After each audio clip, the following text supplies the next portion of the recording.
Hai semuanya, selamat datang di channel Hati Atifah. Kali ini kita akan bahas tentang kontroversi jembatan Selat Bali. Kenapa ya jembatan Bali ditolak sekaligus dicintai demi kemajuan suatu pembangunan? Nah, ngomongin tentang jembatan nih ya, sama seperti jembatan Suramadu yang menghubungkan Jawa Timur dengan Pulau Madura. Bali juga diwacanakan akan mengalami hal serupa. Gagasan untuk menyambung wilayah Tribupura dengan Pulau Jawa itu dikemukakan oleh Bupati Banyuwangi, Adwar Anas. Sayangnya, proyek tersebut ternyata menuai penolakan dari masyarakat Bali loh. Bukan hanya mengejar pembangunan semata, keberadaan jembatan tersebut juga dinilai tidak sesuai dengan adat dan dianggap menabrak kultur yang selama ini dipegang erat oleh warga Bali. Pro kontra pun mulai bermunculan ke ruang publik, mewarnai gagasan besar yang masih dalam angan-angan tersebut.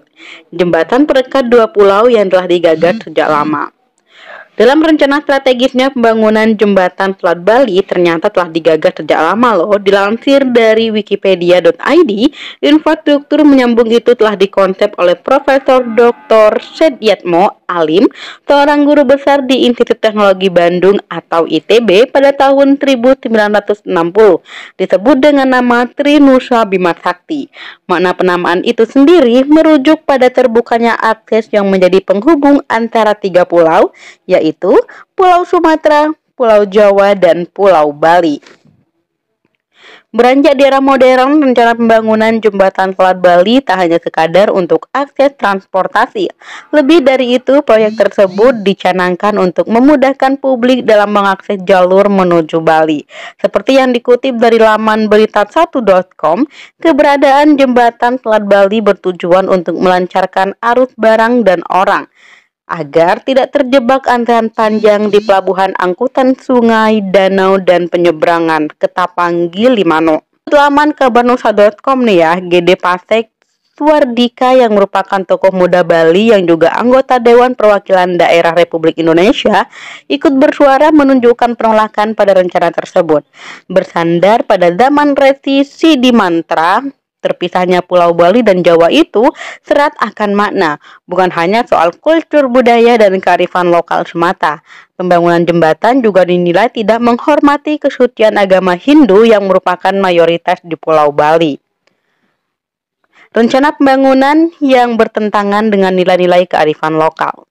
Besarnya ombak Selat Bali yang kadang-kadang terjadi bakal membuat konstruksi jembatan Selat Bali pasti akan lebih tinggi dari perairan dan daratan di sekitarnya.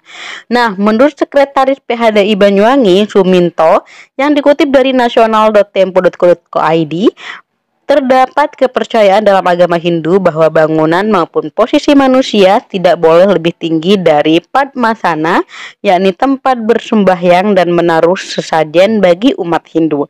Terlebih banyak warga sekitar Selat Bali yang membuat Padmasana untuk keperluan ibadah. Selain menyambungkan dua pulau yang berbeda, Bupati Banyuwangi Abdullah Adwar Anas mempunyai alasan di balik pembangunan jembatan Selat Bali.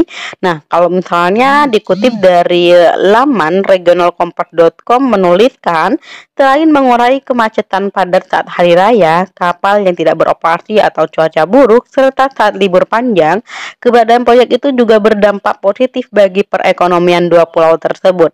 Salah satunya adalah pariwisata. Saya yakin jika jembatan tersebut jadi, maka perekonomian dua daerah semakin membaik, termasuk mendorong perkembangan industri dan pariwisata dua wilayah. Ujar itu yang dikutip dari regionalkompas.com. Nah, karena masih menuai polemik nih, ada baiknya jika pembangunan infrastruktur seperti jembatan Selat Bali juga melihat beragam aspek, salah satunya dengan memperlihatkan adat istiadat setempat. Jangan sampai nih ketika dipaksakan agar cepat terrealisasi, maka menimbulkan konflik yang justru merugikan di kemudian hari. Terima kasih sudah nonton video ini. Jika kamu suka video ini, jangan lupa untuk tekan like, komen, dan subscribe agar kamu tidak ketinggalan jika ada video baru dari channel Hati Atifah. Terima kasih.